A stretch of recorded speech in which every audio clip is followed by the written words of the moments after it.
What's going on, everyone? Hope you're having a good day. So we're running out of daylight, so we got to go quick here. So my maintenance required soon light came on, or warning indicator came on, and it's because it wasn't reset. Now, I know a lot of you have had this issue time and time again. You leave the dealership, the tech forgets to reset the maintenance light or indicator, and it comes on prematurely like mine. I don't need service again until November. And that kind of happens when you don't go by mileage, you go by months. Sometimes they forget to reset it and everything, because I'm about to be at 15,000 miles, so that's why it's coming on, and again, it's premature.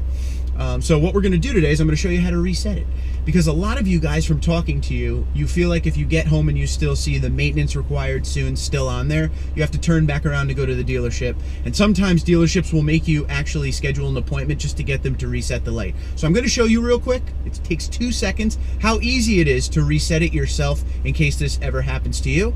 So check out how easy this is. All right, so I'm going to do this holding the camera, so bear with me. At the end, I will put up the instructions on how to do this in case you miss anything. So the first thing you're going to do is the key. Over here, you're going to turn it 2 times to accessory mode. Okay, then after that, you're going to go over to trip A, up here with the button. Go to trip A, boom, turn the car off, or the truck off. And then I'm going to need my hands for this, so I'm going to have to put you down somehow real quick. All right, holding the button in and turning the vehicle onto accessories again. You says resetting maintenance data right there. And boom, that's all you got to do. That's all it is. So like I said at the end of this video, I will put that in written instructions in case you want to do it yourself, but it's very, very easy. Turn the key 2 times to accessory mode, turn it back off with trip A. You got to make sure you go to trip A, and then when you turn the vehicle on again to accessory mode, you're holding that button in, and it'll come up and it'll reset the maintenance data. So you don't have to turn around and go back to your dealership. You could do it in your driveway. This happens a lot.